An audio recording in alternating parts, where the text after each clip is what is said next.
Gente, março é o mês mundial da conscientização da endometriose. Calcula-se que em todo o mundo, 176 milhões de mulheres sofram com essa doença.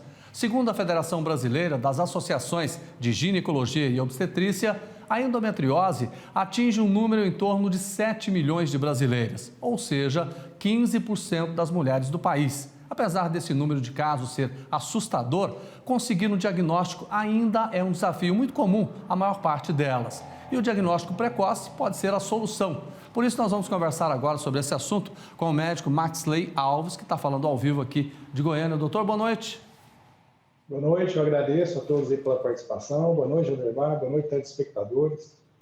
Eu queria que o senhor explicasse melhor o que é a endometriose.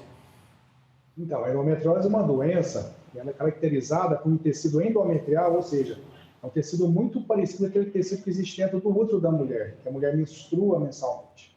E esse tecido, por uma formação embriológica, uma tendência genética, ele vai implantar dentro do abdômen da mulher, e não somente dentro do útero onde ele deveria estar. Esse tecido vai infiltrar outros órgãos, outras estruturas, como, por exemplo, os ovários, as tubas femininas, o próprio útero para o lado de fora, o intestino, qualquer órgão ou qualquer estrutura dentro da barriga. Isso vai causar alguns transtornos para a mulher que é acometida por essa doença. Como, por exemplo, tem muita relação com muita dor pélvica, aquela dor no baixo ventre, no abdômen baixo, e tem uma associação muito grande com infertilidade feminina também, uma das grandes causas de infertilidade feminina. Doutor, então o primeiro sintoma é a dor. Sim, a maioria das mulheres vão apresentar dor, principalmente aquelas mulheres que têm uma cólica menstrual muito dolorosa, um sangramento muito volumoso, aquelas mulheres que têm um sangramento que duram dias a mais do que o esperado comumente, e pode começar desde a adolescência, né, que é um grande desafio, né, para o diagnóstico, para o tratamento. E outra situação é a infertilidade. 6% das mulheres com endometriose vão ter só infertilidade, não vão ter dor. É impressionante. Sim.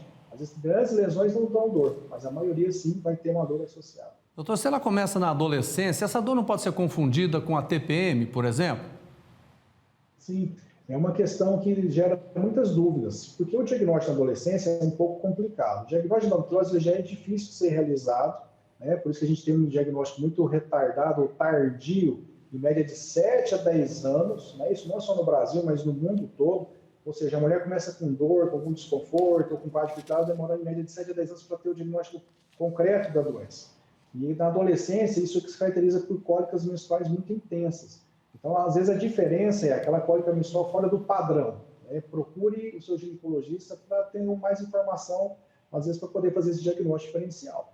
Tá certo. E qual é o exame que detecta realmente essa doença? Sim. Ultimamente, o que a gente tem utilizado muito chama um mapeamento ou rastreamento.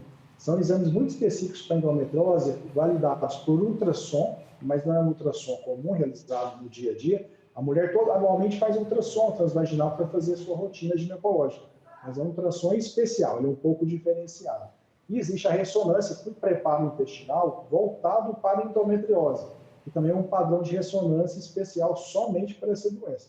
Então, alguns centros são especializados nisso, infelizmente são poucos centros, mesmo no Brasil ou no nosso estado, a gente tem poucas pessoas ainda que conseguem fazer um diagnóstico muito sutil da doença, mas basicamente são esses dois exames que nós vamos lançar, mano. Doutor Maxley, obrigado, boa noite, bom fim de semana para o senhor. Eu que agradeço, obrigado pela participação, tudo de bom para vocês. Obrigado. Um grande abraço.